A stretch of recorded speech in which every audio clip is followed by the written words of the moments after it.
la pantalla, la idea es tener un conversatorio con relación al fenómeno del rayo. Porque el rayo se puede abordar de muchísimas maneras. Puede ser desde la parte mitológica, la parte científica y la parte técnica.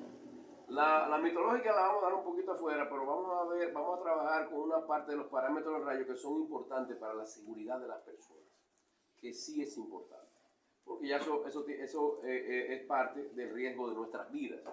Cuando hay tormentas eléctricas, tenemos que saber cómo defendernos o cómo guarnecernos cuando hay una tormenta eléctrica. Entonces la idea es la siguiente, la idea es esa, es compartir el conocimiento de lo que uno ha aprendido. Ya yo llevo voy a cumplir los 20 años de especialidad. Yo me especialicé en Colombia, con un grupo muy importante en Colombia que tiene un programa de investigación de rayos. ¿Colombia? Sí. Que todavía está activo. ¿Sabes tú qué ciudad es Colombia? Bogotá. Ah. Entonces ahí me especialicé en el año 2003. Ya voy para 20 años de especialidad, pero es como la medicina, esto es igualito que la medicina. Uno no para, porque hay que seguir investigando, entonces nos toca leer mucho. Bueno, la idea es esa, compartir algo. Como sabía, pregunté a Ramón cómo era el grupo, me dijo que no era homogéneo, entonces yo dije, bueno, ya yo tenía algo preparado, digo, déjame yo darle un giro para que sea de conocimiento general, que no haya que entrar mucho en temas muy técnicos, ni muy, digamos, ni mucha matemática, ni muchos conceptos demasiado aéreos.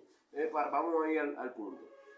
Yo guardé una cosita en esa, prácticamente para pasarla, que tiene que ver con los parámetros del rayo para ingeniería de la protección, que solamente la voy a pasar así, ni siquiera la voy a comentar, porque ya vi que hay una homogeneidad, el grupo es muy heterogéneo y no quisiera pecar de usar un lenguaje muy técnico. Entonces lo que vamos a hacer, primero, miren señores, en la literatura de la protección contra rayos, el nombre real del rayo es descarga eléctrica atmosférica. El rayo es una abreviatura y como todo el mundo lo conoce, pero realmente en lo que es la literatura de la protección contra rayos, de las investigaciones contra rayos, es descarga eléctrica atmosférica. En español, DEA, ¿verdad? Que no es aquella DEA que usted conoce. Ya vamos a ver sus características, los efectos y la protección contra ese fenómeno.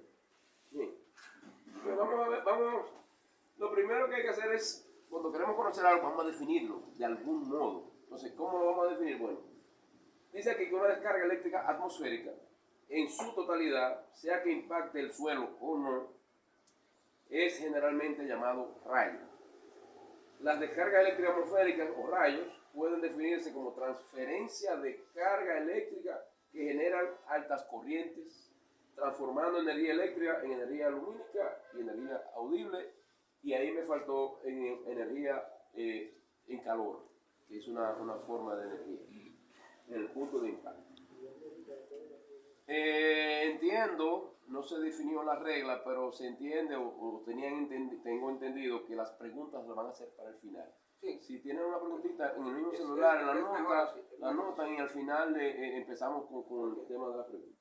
Porque inquietudes van a haber, muchas. Entonces, ¿qué es una descarga a tierra? Una descarga eléctrica atmosférica que envuelve un objeto en tierra es referido generalmente como impacto de rayos. El término impacto, que en inglés es stroke es, ¿cómo le digo? En el lenguaje temporal, un stroke es todo lo que sucede de un tiempo tal hasta un tiempo tal. Eso es lo que llama el stroke, que en ese tiempo puede haber varios rayos, varias descargas. Que es muy importante determinar lo que es un flash de un stroke. Entonces, el rayo puede tener varias descargas subsecuentes. O sea, viene la primera, la segunda, la tercera y puede ser hasta 26 veces en el mismo punto. Eso le dice a uno más o menos el nivel de energía que descarga un rayo en un punto, y es por eso todos los rayos no son iguales en magnitud. O sea, hay rayos, por decirlo así, de alguna manera común, hay rayos pequeños y hay rayos grandes, muy grandes. Por eso hay rayos que impactan y no hacen tanto daño, hay otros que sí, que hacen un daño terrible. Entonces, como no sabemos cuál es que va a caer en ese punto, tenemos que prever la parte más extrema siempre para la protección. Entonces, dice que el término impacto o componentes de un impacto aplica solo a componentes de una descarga entre la nube y la tierra. O entre la tierra y la nube que no hay. Entonces aquí, clasificación de las descargas eléctricas atmosféricas. Los tipos de rayos conocidos se pueden clasificar de acuerdo con la dirección de transferencia de carga o de acuerdo con la polaridad de la descarga. Eso lo podríamos explicar brevemente. Miren, el proceso de formación de una descarga eléctrica empieza en la nube, generalmente una cosa que llama encendido de la descarga. Eso es, se va acumulando mucha carga eléctrica. La carga eléctrica genera una fuerza eléctrica, ¿no? La electricidad genera una fuerza. Entonces, se empiezan a disociar algunas cargas y aparece la primera descarguita. Eso se llama encendido de la descarga. Luego de ahí, esa descarga va cogiendo un poquito más de fuerza y viene bajando. Llega a un punto, a una altura tal, que la fuerza eléctrica del campo de la nube empieza a atraer la carga que está en el suelo y empezar digamos, la parte alta en el suelo, la carga empieza a subir por todas partes, ¿verdad? Entonces llega un momento tal que la fuerza entre ese punto y el punto, digamos, que va a ser impactado, es tan grande la fuerza que el aislante de aire que queda entre ellos dos no es suficiente como para mantenerlo aislado. Entonces viene y se da la descarga. Ahora, ¿a dónde voy? Bueno, depende quién dé el último paso para el enlace. Se dice que la descarga es nube-tierra o tierra-nube, o si la descarga es negativa o positiva.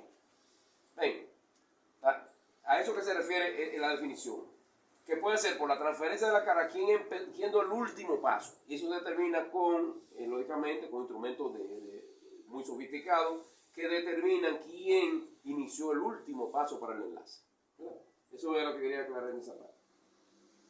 Entonces, ahí, de acuerdo a la definición anterior, podemos tener que hay descarga dentro de una misma nube, que es la mayoría, generalmente, entre nubes diferentes, de diferentes celdas de tormentas, entre nube y la ionosfera, que fue es un fenómeno, digamos, estudiado recientemente, pero conocido de hacía mucho tiempo desde la aviación. ¿Por qué? Porque esa descarga se da desde el tope de la nube hasta la ionosfera, y generalmente el que está en tierra no lo puede ver, a menos que la tormenta esté tan lejos que él pudiera visualizar. Pero ¿qué pasa? El fenómeno es tan rápido que inclusive tú en tierra y una tormenta bien lejos de ti, tú no te das cuenta de la descarga, hasta que en las conversaciones de piloto y tal, se abrió un programa de investigación para ver ese tipo de descarga, porque no se conocía en la literatura. Entonces empezó un programa de investigación y precisamente empezaron a estudiar el fenómeno. Hay descargas que van desde el tope de la nube, la parte de arriba, y hacen la descarga con la ionosfera. ¿Por qué? Porque sencillamente esto interesó a la NASA por el tema del lanzamiento de cohetes, a ver si eso representaba un riesgo. Y de hecho lo representa. Entonces, por eso los puntos de lanzamiento no son al azar, son escogidos a propósito. Bueno, entre nube y tierra, o entre tierra y nube, ¿qué es lo que de nuestro interés? Porque lo que pasa para allá arriba, a nosotros como seres humanos, no nos afecta. Descarga nube-tierra negativa, también descarga nube-tierra positiva, lo que estamos hablando. Depende de la polaridad, si es tierra-nube, de nube-tierra, tierra-nube, polaridad y la dirección del último salto hacia el enlace. Bienvenido. Gracias.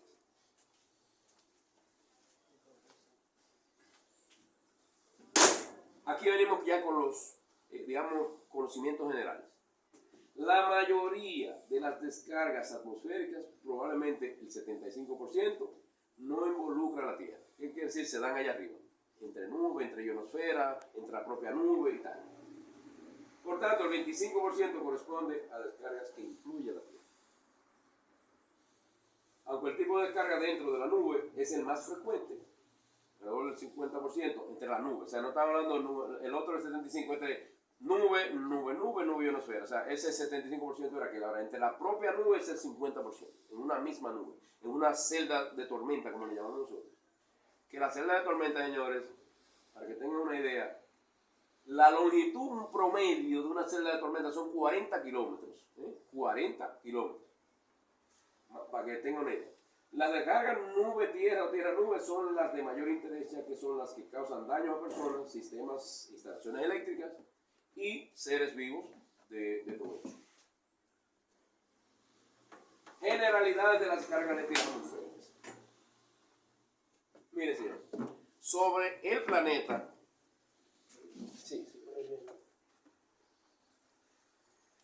sobre el planeta constantemente, en este momento, hay 2000 tormentas eléctricas.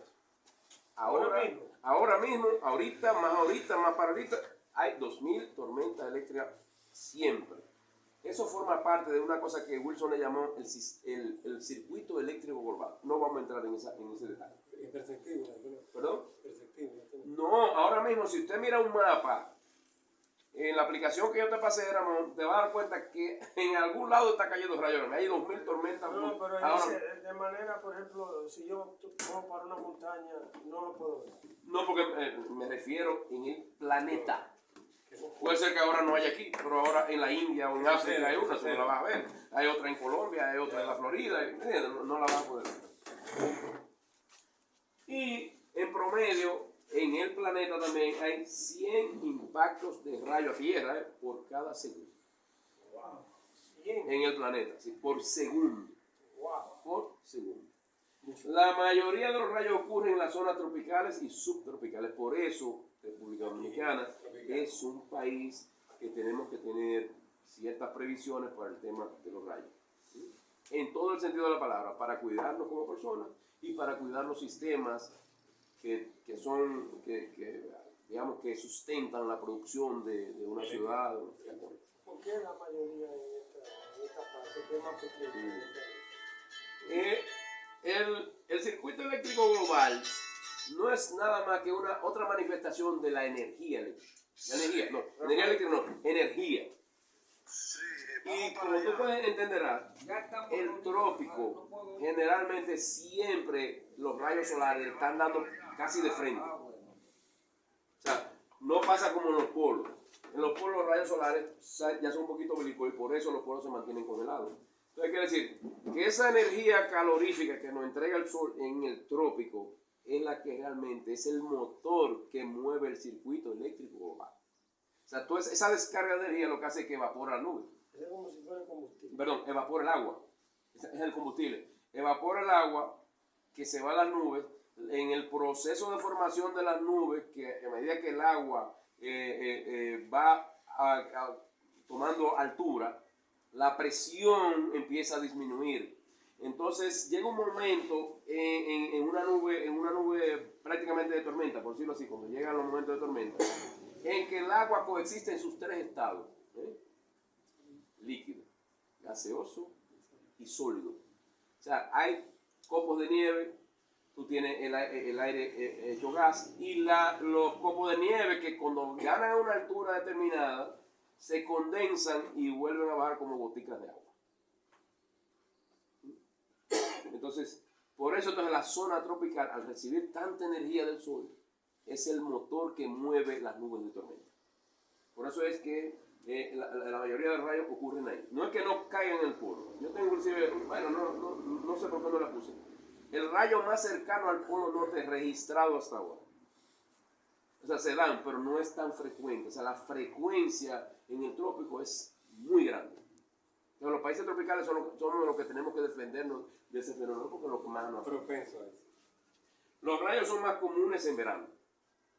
2/3 de los rayos ocurren entre junio, julio y agosto. Estamos prácticamente a la antesala del periodo que nos corresponde a nosotros. Ese es para la zona tropical, pero no está. Las áreas de mayor convección, el frente y la cola. Imagínense una celda de tormenta como una nube larga y que termina como un elipsoide.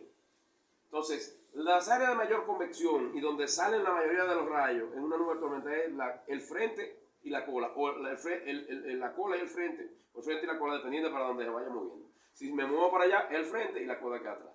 Si me muevo para allá, frente y cola. Entonces, de donde mayor se desprenden los rayos son de esos dos extremos, de la celda de tormenta.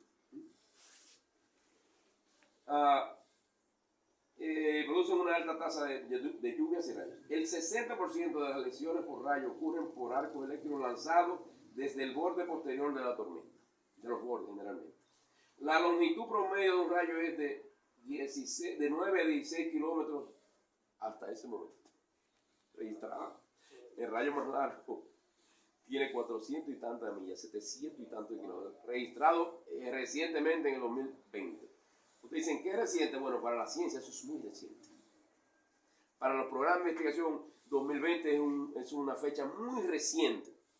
Entonces, recientemente se verificó, se midió, y se anotó que el rayo más largo de la historia de la humanidad registrado, no pudo haber habido algo antes mayor, pero lo que se ha registrado hasta ahora son 700 y tantos kilómetros, 400 y pico de millas. Pero esta nosotros la tomamos como un parámetro para la protección. Importante. Ese promedio de 9 a 16 kilómetros. Eso quiere decir que, si a alguien se le ocurre la curiosidad, a veces podemos estar aquí soleados completamente. Y tenemos una nube de tormenta que está por allá a 16 kilómetros de nosotros, no la estamos viendo. Todo está aquí no está lloviendo siquiera. Y puede venir un rayo de allá e impactar un objeto aquí, en este momento. Esos son los famosos rayos, los rayos, ¿cómo le llaman? Sin lluvia, algo así. Sí, yo he visto los rayos sin lluvia. Rayos secos, le dicen. Eso pasó cerca de mi casa, en una comunidad llamada Licey abajo. Estaban cogiendo tabaco, amarradores por una mano en la tarde, hizo efecto de un nublado y mató 6 personas, cayó el rayo y mató 6 personas. Lamentablemente. Eso confirma lo que esto ya está diciendo. El trueno es audible solo de 3 a 6 kilómetros. O sea, si usted oye es capaz de oír un trueno, es porque está entre 6 y 3 kilómetros de distancia suya. ¿Qué quiere decir eso? En términos de seguridad, usted está dentro del área de posible impacto. Porque si el rayo puede lanzarse a 16 kilómetros donde está la nube de tormenta y usted pudo escucharlo, usted está dentro de ese radio, usted está en peligro en ese momento. Entonces, inmediatamente usted oye un trueno, vaya y haga lo que yo lo veo, si nos da tiempo de pasarle una diapositiva, pero yo quiero darle rápido, que tiene que ver con la seguridad personal ante tormentas eléctricas. ¿No? De una vez, usted oyó el trueno, vaya y póngase en un lugar seguro. La mayoría de las fatalidades ocurren entre 2 p.m. a 6 p.m. La mayoría. Estadística pura, eso está confirmado. Y 98% de las fatalidades son hombres. El 98% de las fatalidades. Porque los hombres se ponen más a la intemperie. A las actividades de intemperie, puede ser de trabajo, de diversión, de lo que sea, pero se exponen más. En República Dominicana, es una estadística mía, porque yo le di desde el 86 hasta el 2010 y tanto por ahí, y me di cuenta que ese número no fallaba. En República Dominicana mueren un promedio de 10 personas por año. Promedio, puede ser más, puede ser menos. La mayoría en actividades al aire libre también, que esa fue otra de las investigaciones que yo hice. En periódicos, no recogiendo habichuelas, recogiendo tabaco, como dice él, recogiendo arroz, cargando el arroz Entonces la gente, como no tiene conocimiento de lo que se está pasando arriba, al lado de él, con una nube de tormenta, sigue trabajando normal porque no desconocen. Tan sencillo como eso. Y terminan muertos por un rayo. Existe una relación de 10 lesiones por cada muerte por rayo. Y hay una estadística global. Los rayos se llevan 24.000 personas al año, promedio, a nivel global. Y deja 240.000 personas lesionadas cada año a nivel planetario. El rayo de mayor longitud registrado hasta ahora es ese que lo voy a presentar. Y vamos a leer un poquito. Miren ya la gráfica. Yo le voy a poner el video de una simulación que hicieron con los datos que recogieron de esa información. ¿Sí? Dentro de este grupo de tormenta, un solo rayo capturado por la satélite del NOAA, que es el National, National Center de... ¿cómo se llama? Oceánico y atmosférico. Que es, bueno, ahí está, Organización Meteorológica Mundial. Fue certificado por la OMM como el rayo más largo registrado en el mundo. La distancia horizontal del rayo, horizontal, Nube. se extendía 477 millas, o sea, 763 kilómetros, desde la costa central de Texas hasta el sur de Mississippi. Cuando brilló el 29 de abril de 2020. Esto supera el récord anterior de 440 millas para un rayo en el sur de Brasil, en el 18. O sea, ¿qué quiere decir eso? Que de los rayos todavía estamos aprendiendo. No hemos llegado al final. O sea, los programas de estudio de rayos están vigentes, están recogiendo data y la están dando para las revisiones que se dan periódicamente para los requerimientos mínimos que hay que hacer para una protección contra rayos. La última fue en el 2013, y yo me imagino que ya de aquí a unos 15, 20 años más, bueno, estaríamos reformando, porque eso hay que reescribir la historia de la estadística de los rayos. Entonces, miren, este videito simula el rayo que se registró.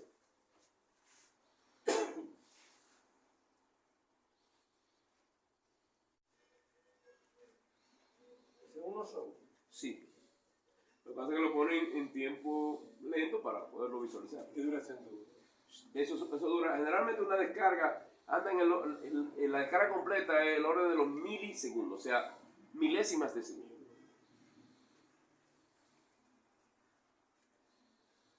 Ok, riesgos asociados a los rayos, de ahí que aquí vamos. La mayoría de fotos, señores, son mías. La mayoría de fotos que ustedes han visto hoy son mías. Porque también, además de estudiarlo, a mí me gusta fotografiar. ¿Dónde fue eso? Eso es desde mi casa hacia el pico Diego de Ocampo. Bueno, señores, los riesgos pueden ser electrocución, pueden ser daños a equipos, pueden ser incendios, explosiones y también lesiones. Nosotros lo tenemos. Escenarios para evaluación de riesgos. ¿Qué uno tiene que tomar en cuenta a la hora de evaluar riesgos por rayos? Mira, hay 4 escenarios básicos de los cuales se desprende el estudio de riesgo o el análisis de riesgo para protección contra rayos, que son si el rayo impacta la edificación donde usted está, si impacta al lado de esa edificación, si impacta sobre la línea de distribución que alimenta la edificación y al lado de la línea de distribución que alimenta su edificación. En la REDMA, que es la Red Nacional de Adquisición de Datos para Rayos de Colombia, una vez pasó un evento en el Hotel Bogotá Plaza. Como ellos tienen una red de medición y localización de rayos, bueno, uno de los involucrados que a quien llamaron para la protección de los equipos, para que no vuelva a suceder, acudió a la REDMA y REDMA le devolvió la información, dónde cayó el rayo, y la magnitud del rayo y todo, y por qué se dañaron los equipos. Miren, señores, el rayo cayó a 7 kilómetros del hotel y allá fue a dar el problema. O sea, ¿qué le quiero decir? El rayo puede caer a 7 kilómetros de aquí por allá en una línea de transmisión, cerca de una línea de transmisión, y viene para acá y entra a la casa y termina con todo, siempre que no haya un buen sistema de protección. Entonces, miren, ese es el escenario, básicamente. Cuando cae sobre la edificación, la raya roja lo que está diciendo es la distribución de la corriente, por donde baja. Eso es una parte, eso es aleatorio. Cuando no hay un sistema de protección, la corriente baja por donde le dé la gana, donde le ofrezcan las diferentes impedancias, que no quisiera usar términos muy técnicos, los diferentes caminos que le ofrezca el edificio. Por ahí se va a bajar. Pero también el canal del rayo genera un campo electromagnético muy grande, como si fuera una antena de transmisión, que tiene un espectro de frecuencia grandísimo, que va desde DC, que es lo que produce una batería de carro, hasta la radiofrecuencia que se usa para transmitir señales de radio y televisión. O sea, y entonces hace tanto daño la corriente bajando en el suelo, como el campo electromagnético que se desprende del canal del rayo, que es el canal luminoso. Porque el canal luminoso es un canal de plasma. Ustedes saben que el plasma es el cuarto estado de la materia, que se produce siempre que hay una gran corriente eléctrica y un campo electromagnético muy grande. Entonces eso genera, entonces ese campo electromagnético en todo lo que tiene que ver con partes metálicas va a inducir una corriente. Y esa corriente va a coger para su camino hacia donde le ofrezca la vía. Entonces la parte más peligrosa, cuando es cerca, en la misma edificación, ustedes esos círculos blancos que ven ahí en la televisión, eso se llama las líneas equipotenciales. En la medida que la corriente entra al suelo, se va distribuyendo de manera radial. Eso es por lo menos el modelo. Entonces, en la medida que va aumentando, que va transitando el suelo, se van haciendo unos círculos concéntricos imaginarios, que entre un círculo y otro hay una diferencia de potencial o un voltaje, como le llaman comúnmente la gente, que es lo que al final de cuentas hace daño cuando usted está parado en el suelo. ¿Por qué? Porque usted se pone, digamos, por decirlo así, si usted pone un pie en un neutro de una línea de distribución que está a 7200 voltios, que es el que usamos nosotros como distribución, y pone otro pie en la línea, va a haber una diferencia de potencial de 7200 voltios, que sencillamente van a conectar uno con otro a través de quién, a través de su cuerpo, de los órganos internos del cuerpo, sube por las piernas y ahí cierra el circuito. Y eso es lo que al final de cuentas mata a la persona. Cuando usted está parado en dos círculos imaginarios de eso, un pie en uno y otro pie en otro. ¿Bien? El otro escenario es si cae al lado de la edificación, ahí lo que realmente más daño hace es el campo electromagnético y el punto de impacto. Aquí tenemos un impacto sobre la línea de transmisión que alimenta la edificación, y aquí tenemos un punto de impacto al lado de la línea, que puede ser entonces vamos, eso yo creo que, ok, lo voy a mencionar solamente. Parámetros de rayo para la ingeniería de protección. Eso lo voy a pasar rapidito nada más. Voy a leer eso y ni siquiera voy a ver lo que viene. El nivel será único. ¿Nivel será único o nivel será único? ¿Qué es eso? Bueno, eso era una herramienta muy rudimentaria, pero en su tiempo era lo único que había. El nivel será único que dice la cantidad de días tormentosos que tiene un lugar particular en el año. Entonces, ¿qué hacían? Ponían una persona en ese lugar. O sea, mira, si tú escuchas un trueno o ves un rayo, anota un día tormentoso. Ese es un día que por lo menos hubo un rayo. Entonces se anota el día tal, el día tal. Entonces, en el año se mira, en este lugar hay tantos días tormentosos al año. ¿Qué quiere decir eso? Bueno, se le da una idea del nivel de exposición que tiene ese lugar a tormentas eléctricas. Pero eso era lo que había y con eso se seguía. De hecho, donde no hay estudios como República Dominicana, hay que lamentablemente ceñirse por el nivel será único. Variación espacial del nivel será único. ¿Qué quiere decir eso? Que dependiendo de la latitud donde usted se encuentre en el planeta, pueden entrar.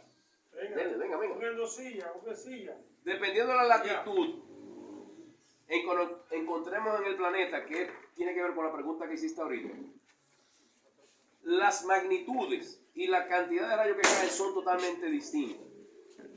Como la latitud va variando. Se ha podido descubrir eso. Nadie se lo ha inventado. Y otra cosa que ya es un parámetro mucho más fuerte para...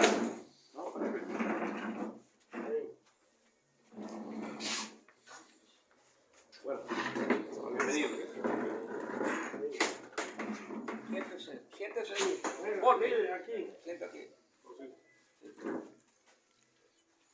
Entonces, bueno, ¿qué ha traído la modernidad de instrumentos muy sensibles, instrumentos muy buenos? Bueno, ha traído un parámetro nuevo que se llama densidad de descarga a tierra. ¿Qué quiere decir eso? Bueno, ya es un parámetro un poquito más, digamos, más manejable y más entendible. ¿Qué es eso? Bueno, la cantidad de rayos por kilómetro cuadrado por año que caen en un lugar. ¿A dónde te conduce eso? Bueno, que si yo tengo, por decirlo así, que en este lugar yo tengo 10 rayos por kilómetro cuadrado por año, y yo tengo una propiedad que tiene 1 kilómetro cuadrado, en este lugar yo puedo esperar 10 rayos en ese año. Eso es lo que me da una idea de qué tanto yo debo proteger mi edificación. Bien. amplitud de la corriente. ¿Qué quiere decir eso? El valor de la corriente. O sea, la corriente eléctrica en un rayo es la que hace daño. Entonces, hay rayos que son, como hablamos ahorita, desde pequeño hasta monstruosos. Por suerte, la mayoría, casi el 95% de los rayos son rayos pequeños. Pero ese 5% que queda, que nadie sabe cuándo va a suceder, son rayos que son muy poderosos. Y son los que hacen los daños más grandes en la naturaleza, aunque es un ciclo, a las instalaciones eléctricas hechas por el hombre y a la vida de los hombres y a los animales que nosotros criamos para comerlos. La magnitud de la corriente de retorno, la multiplicidad, o sea, lo que hablamos ahorita. En un mismo enlace de un rayo puede haber muchas descargas subsecuentes.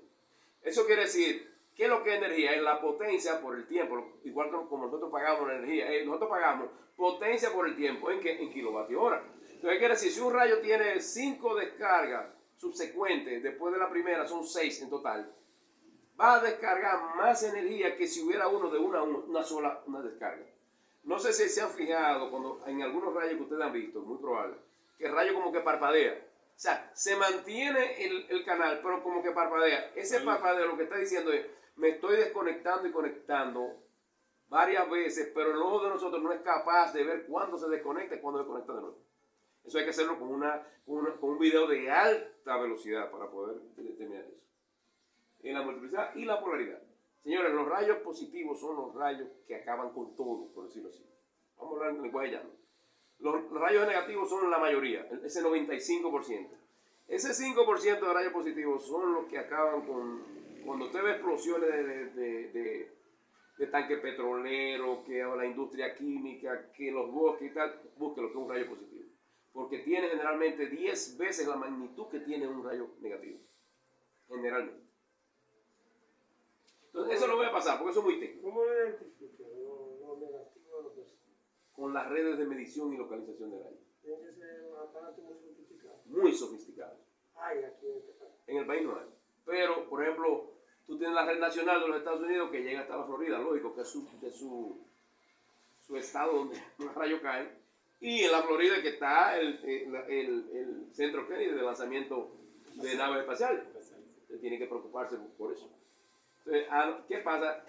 Nosotros estamos básicamente en el área de influencia de la Florida. Y aunque podemos hacer los cálculos con el nivel 0,1, lo podemos hacer con el DDT de ellos, que es la densidad de carga tierra, que nos toca y ser prudente en el valor que se va a tomar, y ahí tú haces el análisis de red.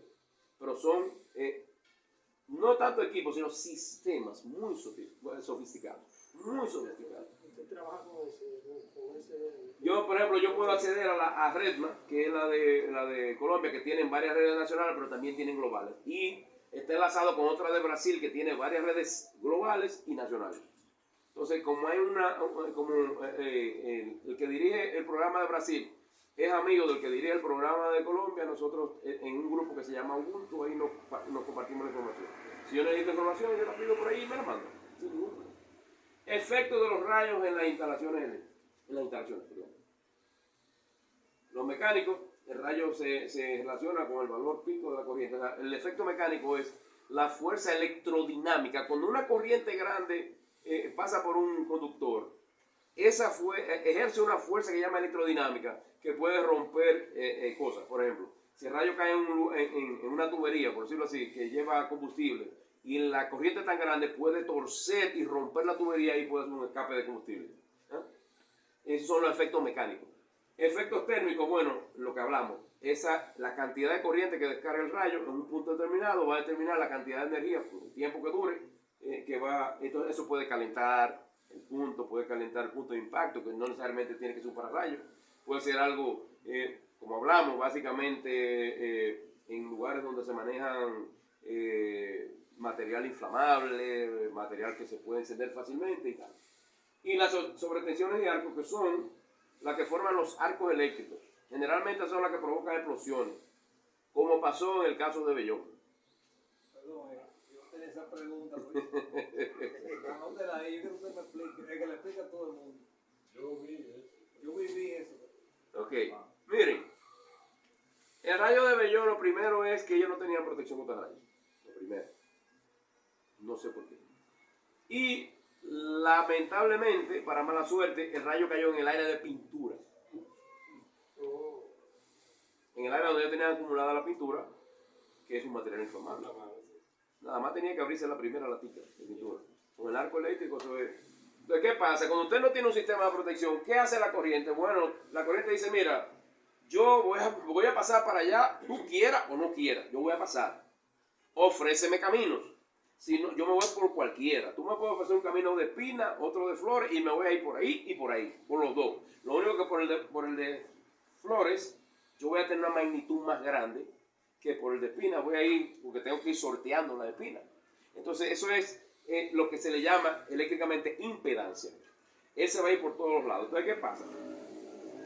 Al no tener yo un sistema de protección contra rayos que le ofreció un camino de flores, por donde él podía descargar toda su corriente de manera segura, se fue por la parte de... Y ese camino de espina genera arcos eléctricos que se van desde el punto donde impactó a diferentes puntos que están a diferentes potenciales y por ahí, entonces ese arco hace que exploten las cosas. Si hubiera tenido un sistema de rayos, Bien planificado no sucede.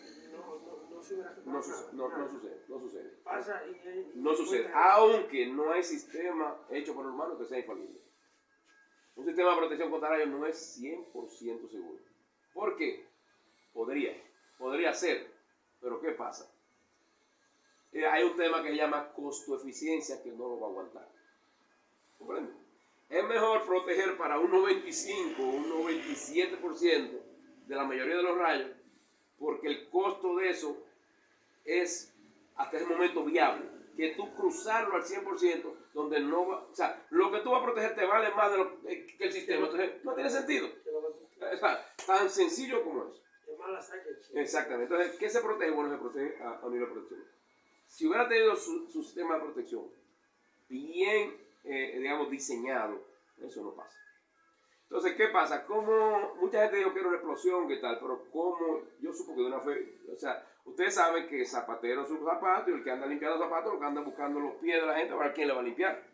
Desde que yo me enteré de eso, yo estaba en Santo Domingo en un proyecto. Me enteré inmediatamente cuando me llamaron, mira, pasó esto. Entonces, ¿qué pasó? Empecé a investigar todo el entorno. ¿Qué me dio a mí la pista? Que fue un rayo, exactamente. Habían contadores quemados, equipos quemados en las casas de alrededor. Yo hice ese levantamiento, fui y visité, mire, ¿qué pasó aquí? Fue un rayo, al final de cuentas, que explotó Bellón. La pregunta, íbamos a dejarla para el final, pero ya te abundó. En La Joya, el pintor Eusebio Vidal, y yo en mi casa, que estamos a 4 kilómetros, vimos el mismo fenómeno, una luz azul, previo a la explosión. Oye, mira qué distancia. Y yo, una luz azul. lamentablemente, Perdón, yo estaba encima del techo del Banco Gachenegui y yo trabajaba para ellos. Estábamos instalando casualmente un sistema de aire acondicionado y estábamos cambiando el pararrayos también, el apartarrayos. para rayos, aparte de rayos no existe la literatura. Cuando se vio en la luz, esa luz azul venía sur-norte. El efecto como de una bola azul incandescente y impactó el avión. Cuando una vez se oyó la explosión y la gente como, ¡ay, que se quemó Bellón, que se quemó Bellón! Le tiraron una bomba a Bellón, ¿no? Duró como 3 días ardiendo, Bellón, Sí. recuerdo. Como 3 días, ¿no? No pudo haber ¿Qué sido tipo de rayo? otro fenómeno, perdón, no pudo haber sido un meteorito, Un meteorito no te daña contadores eléctricos, no te daña equipo eléctrico, porque un meteorito es un fenómeno mecánico, por decirlo de algún modo. O sea, un pedazo de roca que viene caminando y ¡pam! Y le da algo. Eso no genera electricidad. tembló la tierra ahí al lado. ¿Eh? Usted investigó, tembló la tierra al lado. Bueno, yo te voy a decir algo, Ramón. Tú tienes una atmósfera cuando está lloviendo que anda cerca de los 18 grados centígrados, ¿cierto? 18, puede bajar un poquito más, 17, 16. Que tú, de repente, en microsegundos, estamos hablando en términos de millonésimas de segundo, tú le aumentes de 18 grados centígrados, vamos a la parte de arriba, a 28.000 grados centígrados, y que tú a la vez, en ese mismo tiempo, en el orden de los milisegundos, aumentes de una presión de una atmósfera en el aire a 100 atmósferas, es una explosión. Es una explosión igual que otra cualquiera. Una bomba, todo. Es una bomba. Ingeniero, ¿y cuántos millones de voltios equivalen? Eso depende de la impedancia donde se descargue la corriente. Usted es técnico en electricidad, por si acaso. Pues, para saber cómo se lo voy a explicar. No es doctor. Pero por eso mismo, ¿cómo se lo voy a explicar? Porque, para que nos entendamos. Mire qué pasa. El fenómeno del rayo se debe modelar, o sea, el modelo que usted debe hacer es con una cosa que llama fuente de corriente ideal. ¿Qué quiere decir eso? Que en un camino eléctrico que yo voy a formar, la corriente del rayo va a tener el mismo valor, el mismito valor, usted me ponga a mí un camino fácil o un camino difícil. Doctor, ¿me está entendiendo? Yo voy a depositar en ese punto la misma cantidad de corriente, llámesele un valor, lo que usted quiera. Valor típico, en el trópico, 47.000 amperios. Los eléctricos saben de lo que yo estoy hablando. En ese punto. Yo lo voy a depositar ahí, no importa como usted me ofrezca un camino el mejor del mundo, que para los eléctricos sería una baja impedancia, o que me ponga una impedancia de 1 megaohmio con una impedancia muy alta. Ahora, ahí viene el tema.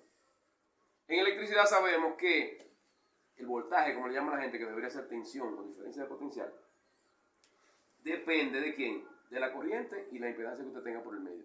Es sencillo, una multiplicación sencilla. El voltaje es igual a la resistencia o impedancia por la corriente. Si la corriente no va a variar, que va a ser la misma, no importa por donde usted la pase, ¿qué sí va a variar en el escenario de cuando impacta? Bueno, la impedancia. Si yo tengo una impedancia muy alta, el voltaje va a ser muy alto. Si la tengo bajita, el voltaje va a ser bajito. Entonces, de eso depende la magnitud del voltaje. Que van desde los cientos de miles de voltios hasta los millones de voltios. Dependiendo el... Y por eso es que se crean los arcos eléctricos. ¿Qué tipo de rayo puede ser? ¿Perdón? Cualquier tipo de rayo. Negativo, el de Bellón. ¿Perdón? El de Bellón fue positivo. Bueno, el de Bellón, la redma no llega hasta aquí. Mire, señores, yo cuando vine especializado, ¿sabes? Cuando viene con sus ideales y sus cosas, digo, bueno, aquí debería tener por lo menos una red con 2 sensores.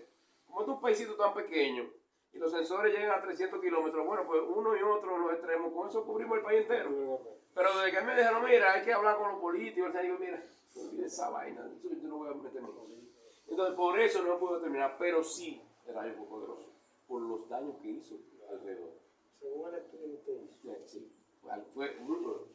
Entonces, señores, vamos, ¿cómo nos protegemos de los rayos? Bueno, hay, desde 2016, por ahí más o menos, hacia atrás, solo se contemplaba en la protección contra rayos esos últimos 2 sistemas. Un sistema de protección exterior que tiene que ver con los pararrayos o el pararrayos, dependiendo el sistema que se vaya a diseñar, y un sistema de protección interior que es para proteger los equipos internos de los efectos secundarios del rayo. Entonces, a partir de 2016 aproximadamente, se puso lo que llama en la literatura, en los códigos eléctricos, en las normas eléctricas, una cosa que llama sistema de prevención. ¿Ah? Entonces, ahora mismo, un sistema integral de protección, como el nombre lo dice, un sistema integral de protección contra rayos, se compone de 3 sistemas, uno de prevención, uno de protección exterior y otro de protección interior. Entonces, vamos a ver el sistema ¿en qué consiste? Bueno, el sistema de prevención consiste en equipos que pueden ser portátiles, pueden ser estacionarios, que detectan las descargas eléctricas atmosféricas o detectan la formación de celdas de tormenta que pueden producir rayos. Lo detectan con un tiempo de aproximación muy bueno. Lo suficiente como para usted guarnecerse en un lugar seguro.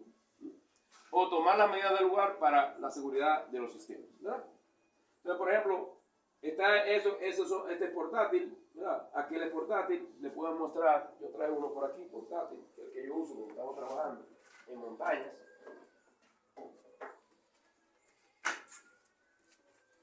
Que la cosa es bueno tocarla. Ese portátil, bueno, eso es ajustable, por ejemplo, yo lo puedo ajustar, mira, dime, si a 40 kilómetros de mí cayó una tormenta eléctrica, o a 30 o a 20, para yo determinar mi radio de protección, para yo saber cuándo voy a salir corriendo.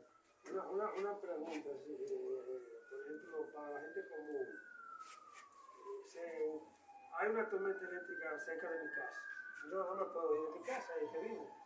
¿En qué lugar de la casa esto almacén? Lo vamos a ver. en un momento. Porque ya yo soy chivo. Chivo no, estamos chivos todo el mundo. Entonces hay equipos que son también, que están en un sitio, como por ejemplo escuela, estadio de fútbol y tal, donde manda la alarma a donde usted quiera, ya con la internet de las cosas, nosotros podemos mandar la información a donde nos dé la gana, y ahí empieza un sistema de aviso temprano para que la gente se ponga en el lugar que debe estar. Entonces están los sistemas de protección exterior, que lo componen rápidamente para pasar la parte que más me interesa, que es la parte común. En este caso, el pararrayo o los pararrayos. ¿Son estándares o hay diferentes tipos? Hay diferentes tipos de pararrayos. Ese se lo traje, ahí está. Lo pueden manosear. Para eso lo tengo. Empezamos un poco. Empezamos igual. Ese está inspirado en una... inspirado, bueno, puedo decirlo así, porque técnicamente está mejorado. De una patenta de Tesla. Tesla hasta ahí llegó, aunque ustedes no lo crean. Tesla llegó hasta construir su propio pararrayo. Y lo patentizó. Para protegerse. Sí.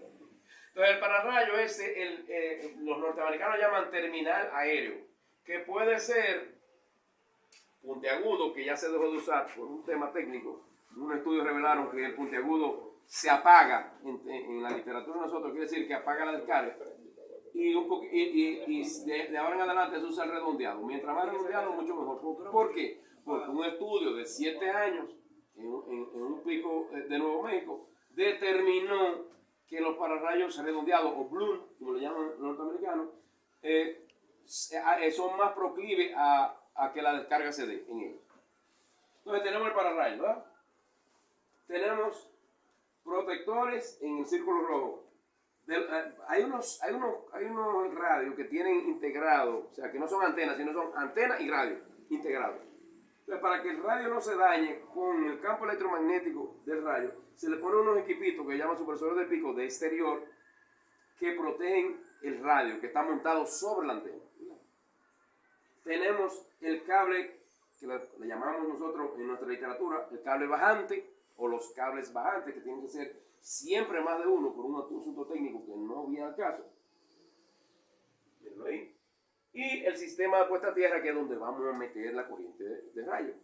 En este caso en particular es una estación de lo que era Verizon, que ahora es Claro. Y por el estudio que hicimos, ahí mandaba un electrodo de 6 metros, o sea, 20 pies de profundidad.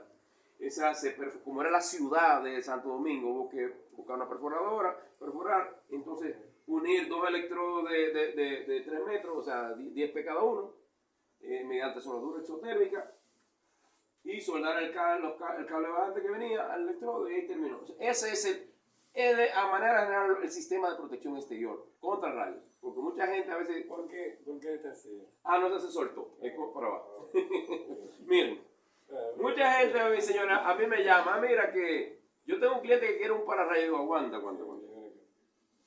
Será un sistema de protección contra rayos, porque un pararrayos solo no te va a resolver absolutamente nada. Tiene que tener un sistema completo. Ok, entonces... Una pregunta como, antes decía en el campo mío, que la sombrilla protegía de los rayos. La sombrilla, Mira, yo no quiero entrar mucho en detalle técnico, pero la sombrilla entra de los... El chavo. Salía con una sombrilla a bañarme los rayos. Eso nació. De casualidad. Yo te voy a decir de dónde nació y te puedo explicar inclusive por qué no es seguro. Cuando Franklin inventó el pararrayo, la idea del pararrayo fue a Francia, pero había un problema entre Estados Unidos y el rey de Francia en ese momento. Y Norteamérica optó por el puntiagudo y Francia por el redondeado. Que al final de cuentas, ese fue el que quedó. Entonces, ¿qué pasa? Empezaron a inventar cosas, como siempre. Desconocimiento al fin. Entonces, ¿qué hacían? Que decían, bueno, yo tengo una punta. Si yo ando con una sombrilla, lo que voy a hacer es, de hecho, yo tengo una foto de un esquema con una señora, con una paraguas y un cable que llega hasta el suelo. Como si fuera un paraguas para proteger, por eso realmente nada más lejos de la realidad. Entonces las sombrillas no protegen. Con las sombrillas se consideran en el área muy técnica como un electrodo flotante. Y hay un estudio que avala, inclusive con casos lamentablemente de muerte, que por qué sucede. Que aquí no viene el caso. Bueno, esto es otro dispositivo para la protección exterior. Eso ya es la protección interior. Una cosa que llama el principio de equipotencialidad. ¿Qué quiere decir eso? No, la palabra lo dice. Es tratar de mantener todo al mismo potencial. Si tenemos todo al mismo potencial, no hay manera de que fluya corriente, porque la corriente necesita una diferencia de potencial para fluir y una carga que la conecte. Ejemplo, cuando usted ve la palomita sentada en el cable de línea de media tensión y de alta tensión, a ella no le pasa nada. Enamorados los dos ahí. No pasa nada, y se enamoran y ahí procrean y Sí, todo. claro, Y no pasa nada. Sin embargo, de ese cable a tierra hay 138.000 voltios o 12.400 voltios. Pero ¿por qué no pasa nada? ¿Por qué? Porque ese cable está al mismo potencial de aquí a aquí en la patica. La patica de aquí y la de aquí están al mismo potencial. Entonces, porque no hay diferencia de potencial. Ella lo sabe. ¿Qué es lo que da diferencia de potencial? La fuerza que empuja la corriente cuando tú le metes una carga por el Ella medio. lo sabe eso. Seguro. Si lo supieran, no abren una lista que pueda topar con algo que esté Yo se puesto a tiempo. preguntaba cómo es que ellos se sentaban en una vaina total y no se movían. No, que Yo ahí siempre ahí se dije que tú- enamoran y ya se enamoran. Entonces, ese es lo que se llama el principio de equipotencialidad, de mantener el mismo potencial. Y ese principio se usa para la protección interior. O sea, si tú mantienes todo el mismo potencial, no va a haber diferencia de potencial, no va a haber nada que dañe, porque todo está al mismo potencial. Ojalá tú tengas 1.000.000 de voltios de la Tierra. Si todo ahí arriba está igual y los sistemas trabajan ahí en ese 1.000.000 de voltios, para ellos ese 1.000.000 de voltios es el 0 voltios. O sea, es nada, porque no hay diferencia de potencial. ¿Entiendes? Bueno. Estos son equipos, ahí está, yo no sé si ustedes conocen al amigo Pedro de la Cruz, el chino, ustedes que se mueven en la parte, ¿lo conocen? Exacto, eso fue para Wintelecom, instalamos unos supresores de pico, a la derecha se ve ya la parte interior, eso se llama supresores de pico, realmente, pero deben ser dispositivos de protección contra sobretensión transitoria. El nombre real, o SPD, como le llaman los norteamericanos, Source Protective Device, como le llaman los norteamericanos. Entonces lo hay tanto para sistemas eléctricos como para data, como para cables coaxiales. Ahí trae, hay uno de data para que lo pase. Mire, bueno, sí, ese es. Bueno, empieza por ahí. Esos son en el círculo rojo para cables coaxiales precisamente de Wintelecom, que venían desde la torre. Entonces esos son supresores de pico. ¿Qué es lo que hace un supresor de pico? Sencillo. Es drenar una corriente para que el voltaje que deje en borde de ahí para allá sea soportable por el equipo que va a proteger. Entonces lo que hace es que se sacrifica él, manda la corriente a tierra. Como él se vuelve conductor, va a bajar ese voltaje tan alto que podía dañar el equipo, lo deja en un valor determinado. Para hacer eso necesita drenar corriente. Entonces la drena al cable verde que está ahí conectado a esa barra y ahí protege.